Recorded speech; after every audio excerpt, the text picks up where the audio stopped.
pas nerawang memang ada sekumpulan orang yang belajar ilmu hitam. Belajar ilmu hitam itu kayak lebih ke ya belajar ilmu sihir bersama. Di Vision itu memang aku ngeliat beliau itu belajar mantra seperti yang tadi aku bilang.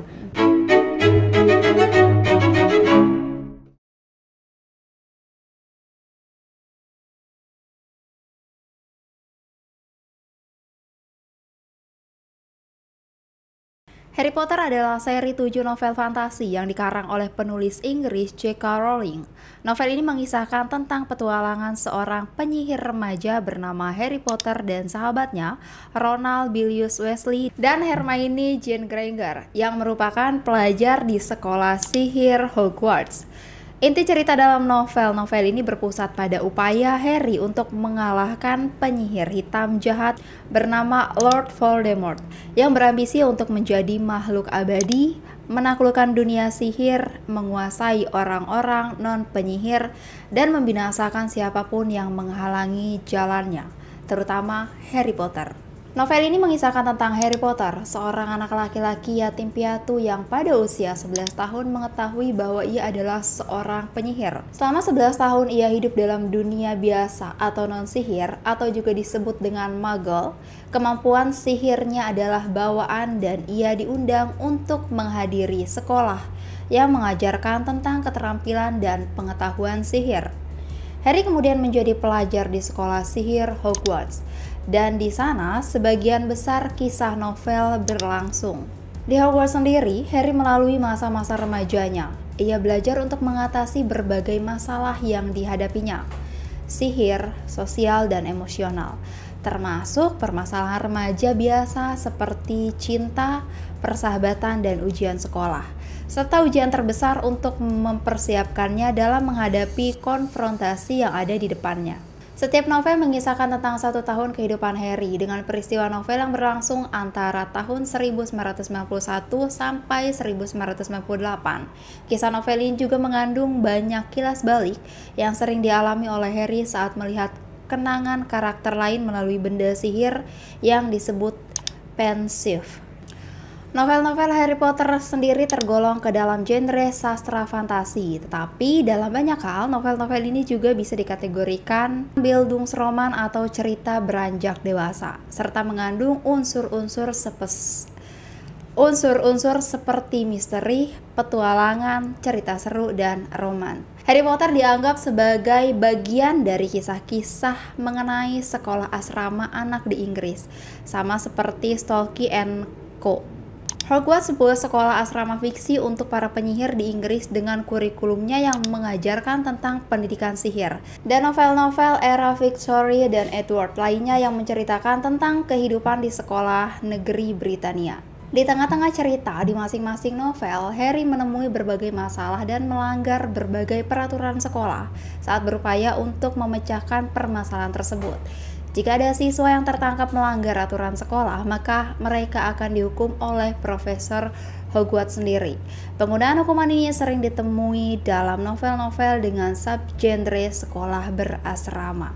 Namun, cerita di masing-masing novel selalu mencapai klimaksnya pada waktu musim panas mendekati atau setelah diselenggarakannya ujian akhir. Dan detail lengkapnya kalian bisa baca sendiri di Wikipedia, atau kalau misalkan pengen lebih lanjut lagi, lebih enak lagi, lebih jelas lagi, kalian bisa nonton filmnya sendiri. Oke Ceh, jadi sosok Harry Potter ini sendiri terinspirasi dari tokoh atau entitas tertentu nggak sih?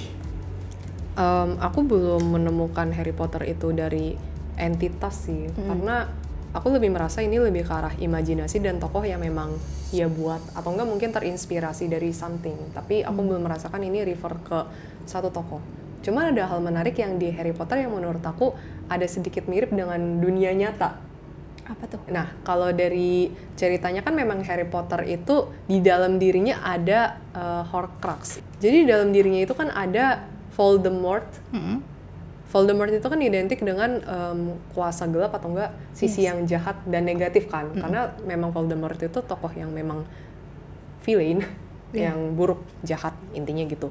Nah, sosok itu kan ada di dalam tubuhnya. Ini aku bisa related dengan di kehidupan nyata. Jadi memang seseorang yang memang sudah dikuasai oleh kuasa gelap, beberapa kali aku ngeliat dari kasus kalian pribadi ya, itu memang embed dan tinggal di dalamnya. Terus ada juga di film itu beberapa momen ada yang ngebisikin si Harry Potter. Jadi itu si Voldemort-nya kan, ngebisikin kamu melakukan ini dan lain sebagainya. Pokoknya ada gak ya vision kayak gitu? Ya aku lupa lah, aku lupa ingat karena udah lama banget nontonnya. Tapi ada vision, intinya dia dibisikin gitulah. Itu sebenarnya cukup related dengan dunia nyata ketika manusia mengalami gangguan itu dibisikin lewat pikiran, lewat hati. Ya. Dan ujung-ujungnya itu ini membuat manusia itu supaya memilih lebih ke melakukan tindakan-tindakan yang buruk. Konsep itu ada, jadi demon atau enggak jin tersebut tinggal di dalam tubuh kita, terus mempengaruhi kita secara perlahan-lahan. Ada juga yang memang kuasa gelapnya itu karena yang kute keturunan, embed ada juga. Mempengaruhinya itu biasa jauh lebih kencang sih. Yang dari keturunan ini? Soalnya kan memang sudah punya hak milik kan. Kadang bisa mengganggu, kadang bisa membisik kan lebih karena punya koneksi batin yang kuat. Tetapi nggak menutup kemungkinan juga orang yang memang sudah dikuasai sosok astral negatif karena beliaunya sendiri terlalu sering mendengarkan sosok negatif tersebut, lama-lama ya makin embed. Lama-lama dikuasain sama si kubu kiri ini. Sedikit related sih. Oke nih Ceh, pertanyaan selanjutnya ya. Nah kita kan tahu nih bahwa Harry Potter itu erat kaitannya dengan Hogwarts atau sekolah sihir. Nah untuk sekolah sihir sendiri, apakah sebenarnya sekolah sihir itu memang ada di dunia nyata atau tidakkah? Ini aku ngomong dari pengalaman aku ya. Aku belum tahu di dunia nyatanya seperti apa. Tapi dari pengalaman aku belum pernah melihat sekolah sihir yang benar-benar nyata di depan mata aku. Aku belum pernah melihat itu, maksudnya secara gedungnya, secara administrasi dan lain sebagainya. Ada sih waktu itu yang karena film Harry Potter ini ya, aku taunya dari Jesslyn soalnya. Belajar sihir, ilmu kayak gitu, tapi aku nggak tahu apakah itu legal, legit atau enggak. I don't know. Jadi masih tanda tanya juga. Cuman dari yang aku tahu ya, dan menurut pendapat aku, back again, tolong digaris bawahi ini mengenai pendapat aku pribadi. Jadi mungkin kalau aku ada beda pendapat dengan dengan orang lain itu wajar, karena kan aku berdasarkan pengalaman aku dan pengetahuan yang aku tahu. Nah, back again, dari pendapat aku, sebenarnya nggak harus kayak satu gedung full dijadikan secara resmi itu adalah gedung sihir dan sekolah sihir menurut aku. Bagi orang-orang yang belajar ilmu hitam atau enggak ilmu-ilmu ya begitu, nah itu bisa dibilang juga sekolah sihir itu sendiri for me. Jadi nggak terbatasi dengan gedung yang harus diresmikan. Jadi kita datang ke perguruan yang intinya sesat dan lebih ke arah kubu kiri, itu juga menurut aku udah sekolah. Dan belajar kan intinya lebih ke arah itu sih menurut pendapat aku pribadi. Jadi back again, aku nggak tahu apakah ada di dunia penyihir itu sekolah yang legally sekolah.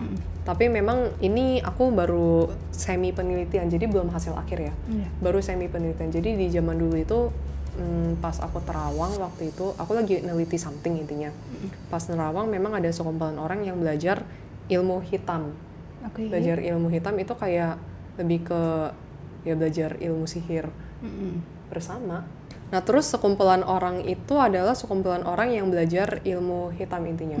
Nah menurut aku itu aja udah seperti organisasi atau enggak suatu perkumpulan dari sekolah, bukan sekolah sih lebih tepat, lebih ke perkumpulan untuk mempelajari kubu kiri sih. Berarti nggak terpatok dengan kayak sekolah-sekolah pada umumnya yang harus ada sekolahnya, gedung segala macem. Enggak, tapi aku bisa bilang itu kayak organisasi dan suatu kepercayaan.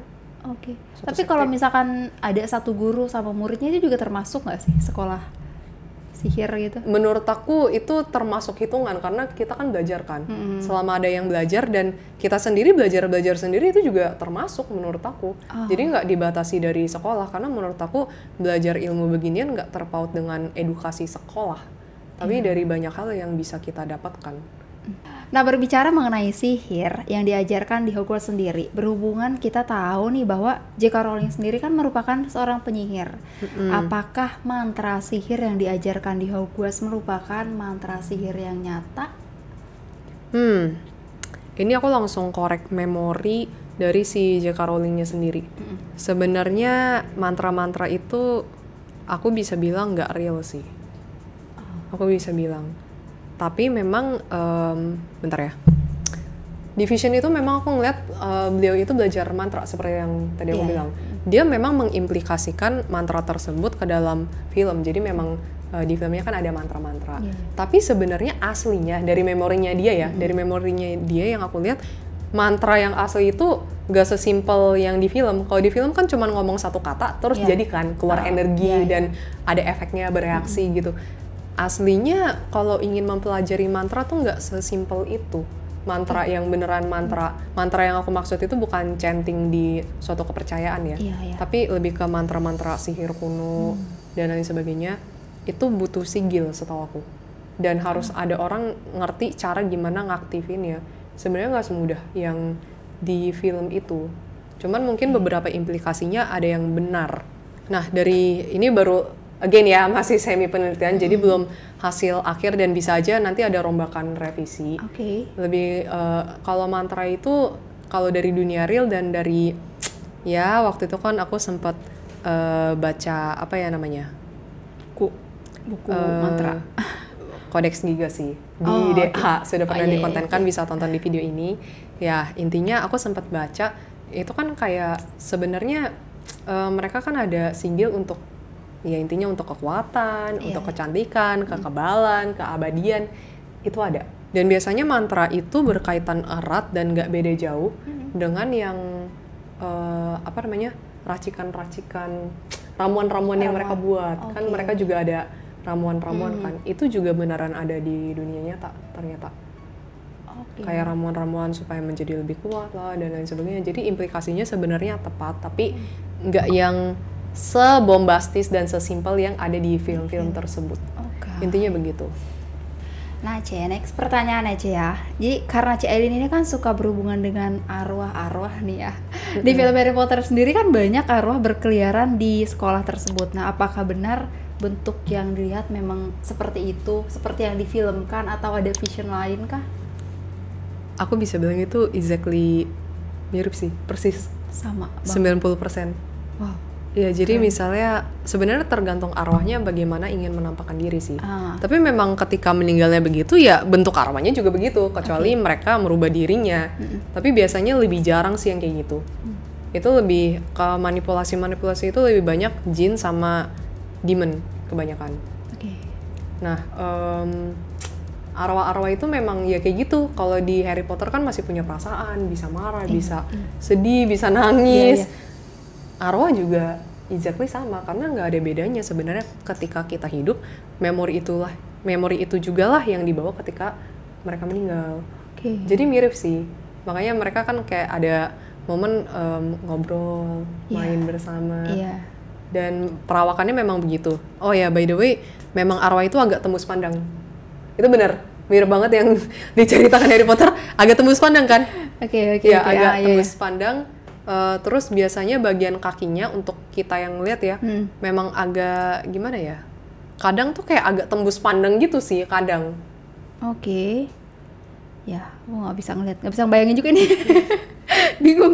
Pokoknya terus. Oh, sama ini kan ada satu scene, aku lupa nama karakternya siapa ya, editor, yang dia mendiami di kamar mandi itu, yang si perempuan itu loh, yang suaranya bikin pengang itu, siapa sih namanya? Aku lupa, yang dia akhirnya meninggal karena ngelihat basilik atau siapa ya, itu ya kalau nggak salah. Nah pokoknya yang si perempuan ini ya teman-teman tahu lah ya, dia kan mendiami kamar mandi kan, dan spotnya memang di situ kan. Beberapa arwah juga begitu sih karakternya, jadi mendiami satu spot. Kalau dia suka dengan spot itu ya dia bakal diam di situ. Cuman nggak menutup kemungkinan memang arwah bisa gerak kiri kanan ya, kiri kanan, depan, atas, bawah ya semuanya bisa gerak. Tapi memang beberapa astral itu mendiami suatu tempat, kayak suatu spot. Sebenarnya nggak harus di toilet juga sih, di kamar kita aja juga bisa ada. Dan kadang pun juga nggak di kamar ya, kadang di foto juga bisa ada, atau nggak di patung-patung juga ada. Ya tergantung astralnya sih. Tergantung dia betah tinggal di mana. Ya, setuju. Dan tergantung si astralnya. Oke, milih-milih ya astral juga ya. Ya sama kayak human lah ya, kita juga milih-milih kan. Bisa. Next question aja nih. Jadi karena ini tuh berhubungan dengan konten kita, di Harry Potter ini kan digambarkan mengenai makhluk mitologi nih ya, seperti Centaur, terus ada Griffin juga, dan hewan mitologi lainnya. Apakah itu merupakan yang dilihat oleh J.K. Rowling sendiri atau memang mengambil dari referensi dari budaya atau negara lain? Menarik sih pertanyaannya. Mostly yang kalau dari memorinya sih memang ada yang dibaca, yang tadi aku spill. Yeah. Ada juga yang memang dia melihat di depan mata. Jadi dia berinteraksi, makanya aku cukup amazed. Si J.K. Rowling ini bisa mendeskripsikan karakter dari mitologi tersebut dengan sangat amat detail. Karena memang setiap karakter dari sosok mitologi ini bisa berbeda-beda. Okay. Salah satu contohnya lah Goblin. Goblin itu kan memang kalau di film Harry Potternya digambarkan telinganya panjang lebar, terus memang perawakannya agak pendek, giginya tajam-tajam, matanya kan agak besar ya, terus kukunya tajam-tajam. Itu mirip sama di dunia nyata sih. Aku udah beberapa kali melihat Goblin in my life. Jadi kebanyakan sih kasus karena nanganin klien. Dan memang karakternya kurang baik. Kebanyakan ya. Memang agak licik, tapi mereka itu lincah pergerakannya. Ini aku dapat dari teman astral aku. Jadi teman astral aku bilang kalau misalnya memang kaum Goblin itu kurang baik sebenarnya. Mungkin nggak semua Goblin jahat ya, karena aku sendiri belum meneliti satu persatu Goblin juga. Tapi lebih karena memang secara general Goblin itu memang kurang baik di matanya mereka. By the way, teman astral aku ini dia biasa sih. Maksudnya aku nggak tahu sih sebenarnya dia bangsa apa sih sebenarnya. Cuman darah dari bangsawan lah. Ya darah bangsawan. Intinya gitu. Minta aja teman astralnya boleh? Minta? Minta boleh? Maksudnya dia kerja di dunia sono? Ya biar aku juga ada yang nemenin kan. Jadi cerita sama astral kayak si Rowling ini kan. Nggak cerita sama manusia lagi. Itu kan tadi contohnya Goblin. Sebenarnya banyak banget sosok-sosok yang memang sesuai sih dengan ceritanya dan karakternya. Contoh lainnya werewolf. Werewolf, spill dikit, sebenarnya aku masih penelitian werewolf sih dan belum jadi. Belum jadi guys, penelitian sampai subuh sampai nggak tidur kita. Iya, dan aku belum, sorry to say, aku masih butuh waktu banget untuk penelitian werewolf ini karena menurut aku yang aku dapat beberapa informasinya, tapi menurut aku informasi ini belum cukup banyak dan belum layak untuk dijadikan video. Jadi ya teman-teman tolong tunggu ya. Tunggu terus dan konten mitologi. Ya intinya gitu. Nah, back to story.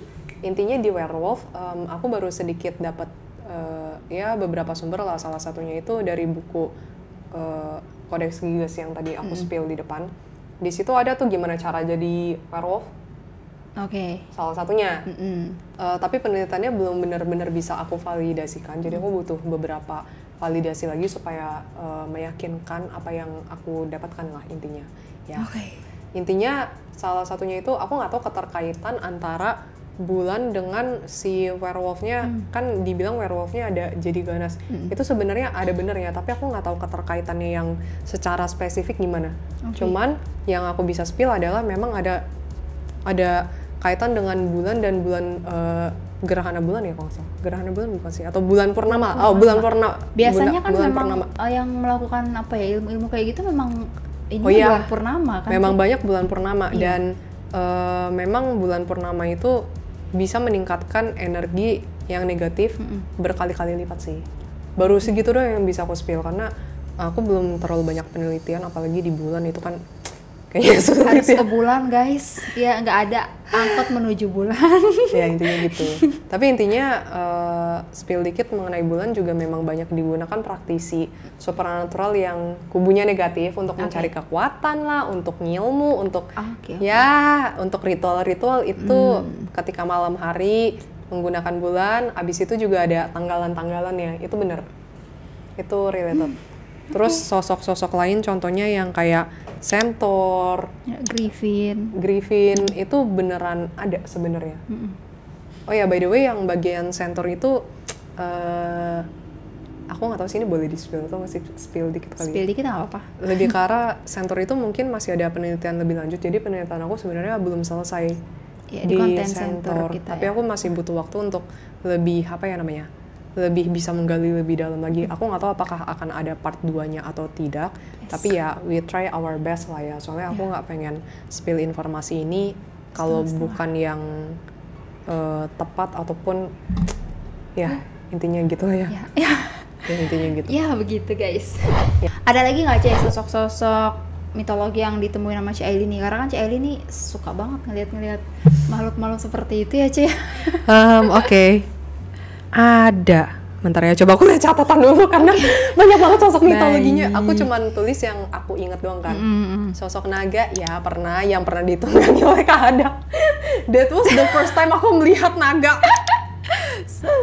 Maksudnya naga yang beneran, naga yang punya sayap. Terus yang punya taring kan? Ya, taring. Entah, aku nggak lihat. Ya, terus punya berkaki 4 lah. Ya, tapi naga Asia juga berkaki 4 ya. Oke. Ya pokoknya gitu lah. Ya aku ngelihatnya itu dari sosok ya naganya Kak Adam sih. Itu real ada, tapi aku belum penelitian lebih lanjut juga. Soalnya mitologi itu agak sulit-sulit untuk diteliti. Jadi sabar ya teman-teman, kita menelitinya pelan-pelan satu-satu dan memang butuh waktu karena yang kita kita butuh validasi satu. Kedua itu kan memang butuh ngeliat timeline ya. Kadang kalau yang aku radar timelinenya di era segini sampai segini, ternyata ada timeline di era segini sampai segini. Nah itu informasinya bisa jadi beda juga. Jadi tolong maklumi. Selain itu juga itu kan berpengaruh dengan budaya, sejarah juga. Sejarahnya mungkin ada sejarah manusia atau enggak sejarah dari dunia jin itu. Makanya butuh bener-bener waktu dan riset yang enggak mudah intinya. Benar begitu. Banget. Nah, back again tuh naga. Kalau menurut teman astral aku itu bukan naga dari kaum jin. Menurut pengakuan dia ya, aku nggak tahu apakah dia pernah menemukan naga atau enggak. Tapi naga yang kayak begini loh teman-teman, yang ada di Harry Potter itu yang sempat kabur dari bank ya kalau nggak salah. Ya pokoknya itulah. Memang sosoknya besar. Kalau yang aku lihat dari teman astralnya Kak Adam ya. Ya besar, ada sayap. Kukunya tajam dan memang sangat sulit diatur ya. Egonya sangat tinggi. Ya baru itu doang sih yang bisa aku radar. Dan naga begitu juga ya, sama kayak manusia ya, susah diatur, ego tinggi. Kayaknya lebih susah naga deh semau mereka deh. Yang aku lihat sih begitu. Soalnya ngeliat naganya Kak Adam juga kadang suka gerasak gerusuk. Sama kayak orang ya? Mungkin. Lanjut. Adam bersin abis ini. Nah, sorry. Tapi itu berbeda dengan naga yang di kepercayaan Asia ya. Kalau naga di kepercayaan Asia yang ada di zodiak Chinese itu tahu kan? Zodiak. Zodiak ya? Shio, bukan. Iya, Shio. Salah ngomong. Ya, yang ada di Shio Chinese itu yang panjang kayak ular. Nah, itu beda lagi. Itu beda lagi ya. Beda lagi. Terus ada juga sosok yang menurut aku cukup menarik, Dementor. Nah, kalau di kisahnya itu kan Dementor itu kan menghisap energi kebahagiaan dari orang tersebut sampai orang tersebut kayak nggak ada nyawa lagi kan, kesannya kayak gitu. Terus memang sosok yang berjubah hitam dan terbang sana sini. Aku punya pengalaman yang serupa. Sebenarnya Dementor itu mirip dengan Grim Reaper for me. Tapi aku nggak tahu, back again ya, apakah sosok Grim Reaper yang aku maksud itu sama dengan yang dimaksud oleh si Harry Potter? Bukan, sama si J.K. Rowling punya Dementor, intinya begitu. Aku nggak tahu, cuman ada sedikit perbedaan dan sedikit kesamaan lah. Kesamaannya itu memang mereka itu agak nyeremin. agak nyeremin, sosoknya tinggi, besar, hitam, dan ini lebih refer ke Grim Reaper hitam ya, maksud aku bukan Grim Reaper putih. Lebih ke Grim Reaper hitam. Terus mereka memang biasanya bawa tudung, pakai kupluk ya, hoodie. Iya, pakai hoodie. Ya. Nah, mereka memang biasanya terbangnya kayak begitu, emang serem, cepet. Apalagi ketika nyabut nyawa seseorang sih, ya itu agak serem lah ya pengalamannya. Ya, gak usah dibahas ya. Ya, intinya begitu.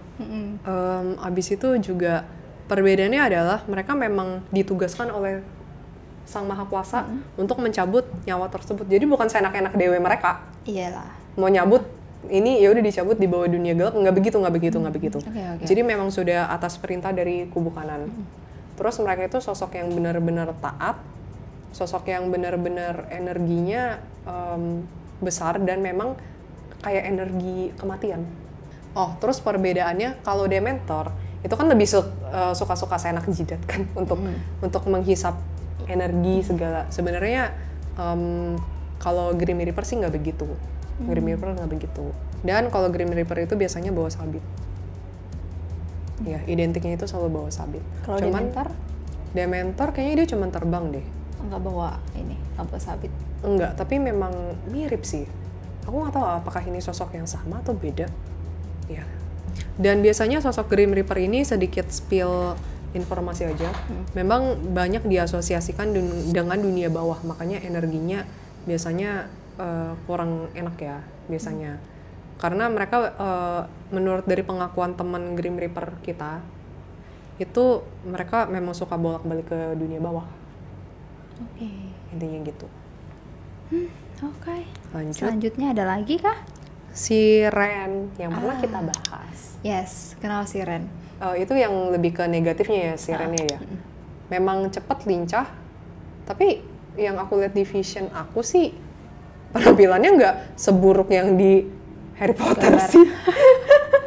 Honestly. Oke. Iya, seriusan penampilannya nggak seburuk yang di Harry Potter sih. Dia itu kan seni kan. Ya intinya gitu. Ada sisi seninya dikit guys. Setuju.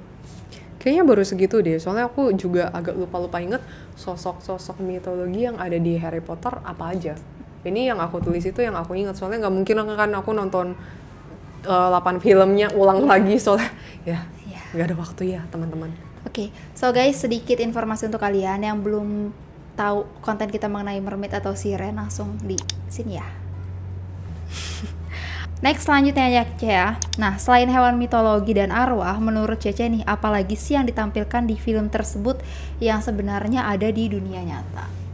Portal perumahan? Oh, bukan, bukan portal yang ini teman-teman, bukan itu ya, bukan maksudku. Oke. Lebih ke portal dimensi. Oke, portal kan astral ya? Aku pernah dengar tuh. Astral, kan mereka langsung bisa pindah dengan cepat ke dunia, bukan dunia sih, ya bisa dunia lain, bisa ke tempat lain. Itu real, di dunia nyata juga ada portal. Tapi memang itu tak kasat mata ya, bukan yang kasat mata. Itu tak kasat mata. Portal itu jadi ketika orang masuk itu kayak tempat perpindahan, bukan, itu kayak fitur tempat perpindahan dimensi gitu sih. Dimensi atau enggak tempat, ya intinya gitu. Pintu Doraemon gak sih? Enggak gitu juga. Tapi beberapa ada loh yang taruh di belakang pintu, ya ada mungkin. Sedikit. Enggak. Ya, intinya portal itu memang manusia itu langsung dengan cepat pindah. Dan kayak kitanya masuk ke dalam portal itu bener. Itu mirip kayak di film Naruto kalau teman-teman nonton Obito yang dia masuk ke dimensi dan portalnya ketika keluar maupun masuk melalui matanya. Nah, visionnya mirip kayak gitu. Kita kalau lagi ATI sama DA gitu ya, masuk ke portal juga rasanya begitu sih. Kayak ini misalkan portalnya tuh lingkaran, pas kalian masuk tuh kayak lorong waktu gitu nggak sih, apa dalam portalnya itu? Ada yang lorong waktu kalau portal ya, tapi ada yang langsung beda dimensi gitu. Langsung nyampe ke tujuan yang dituju, tempat yang dituju. Oke.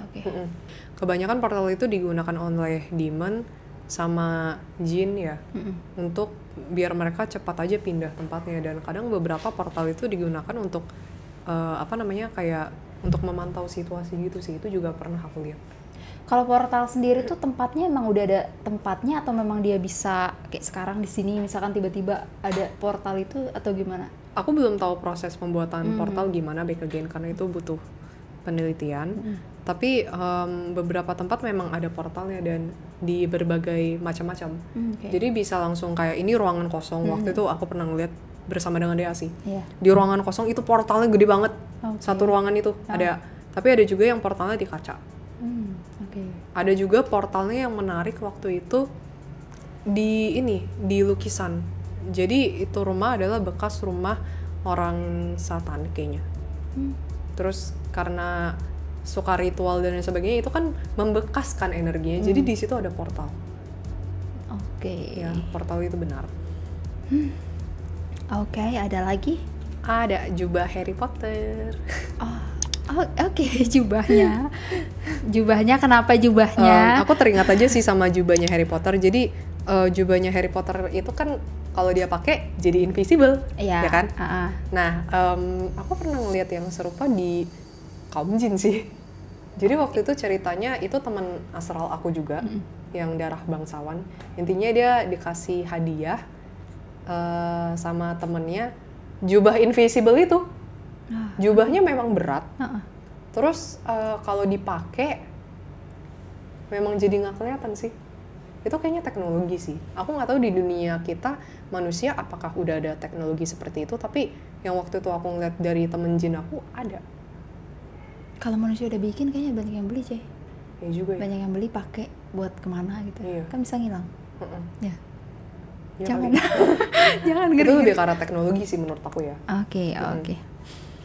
Selain jubah portal jubah ada lagi kah? I think itu doang deh. Soalnya aku aku lupa inget tentang Harry Potter juga sih intinya. Oh, sama ada lagi nih. Baru keinget satu. Cerberus. Itu kan sosok yang kepala anjing berkepala 3 intinya ya. Dan sosoknya kan besar.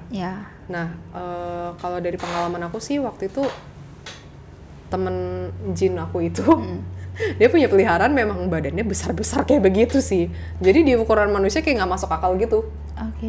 Besar, tapi memang kepalanya satu sih. Beda ras kayaknya. Aku rasa beda ras. Cuman aku rasa ada sih yang kepala 3 begitu. Aku nggak tahu itu mutasi genetik apa gimana intinya. Nah, kejadian serupa yang Cerberus itu aku ngeliat di Hades sih. Jadi Hades teman astral kita, penjaga dunia bawah, kan punya peliharaan. Tapi bentuknya bukan kepala anjing sih.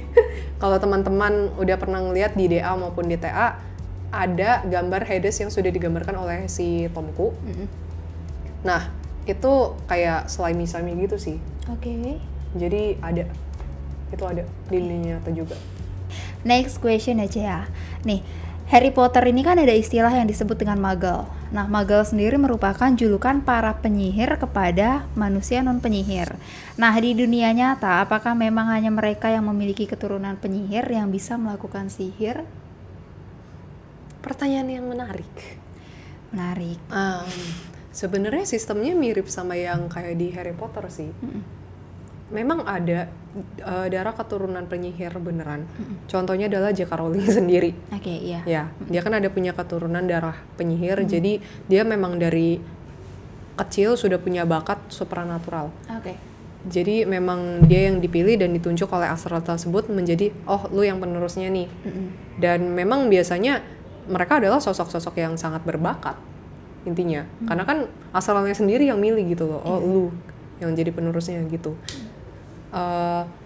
Tapi gak menutup kemungkinan orang-orang biasa juga bisa belajar dunia supranatural juga bisa, tapi perbedaannya adalah mereka gak akan secepat orang yang benar-benar berbakat.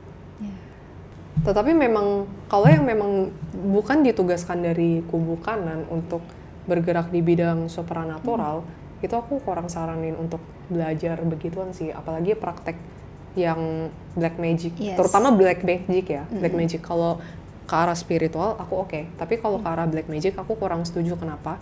Karena ya namanya juga bukan tugas dari Tuhan, tapi kita maksain. Dan takutnya sosok astral itu kan benar-benar manipulatif banget kan. Takutnya kita yang dimanipulasi.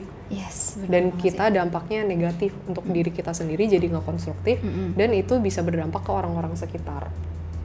Gitu. Tapi memang istilah apa namanya, yang darah penyihir murni itu bukan istilah sih. Memang ada darah keturunan murni penyihir. Tetapi ada juga orang yang memang nggak punya keturunan apapun itu, intinya dari jejak supranatural, tapi punya bakat supranatural. Ada juga. Nah itu biasanya sih itu yang memang ditugaskan oleh Tuhan sih. Oke guys, itu dia pembahasan kita hari ini mengenai J.K. Rowling dan Harry Potter. Banyak banget kisah-kisah menarik yang ternyata banyak faktanya juga ya. Banyak banget. Sebenarnya ya beberapa orang di film produksi atau enggak di layar lebar ya begitulah. Even di dunia anime sebenarnya banyak yang aku nggak bisa bilang semuanya kubu kiri sih, tapi punya pengetahuan supranatural terus dituangkan ke dalam karya-karya mereka itu banyak sih sebenarnya. Tapi itu kan bagus menghasilkan karya. Setuju. Iya kan, yang penting menghasilkan karya yang positif. Ambil positifnya aja sih dari setiap film yang kita tonton atau apapun, pokoknya yang buruk-buruk jangan diambil, itu sih pesan dariku. Oke guys, nah jadi untuk kalian yang mungkin udah baca bukunya atau nonton film Harry Potter, bisa langsung tulis aja di kolom komentar pendapat kalian. Mana tahu nih kita bisa bikin konten selanjutnya atau nanti kita cari tahu lebih detailnya mengenai Harry Potter ini. Jangan lupa terus didukung channel kami baik di sosial medianya maupun di YouTube-nya ya guys ya. Salam sekian dari kami dan thank you, bye-bye.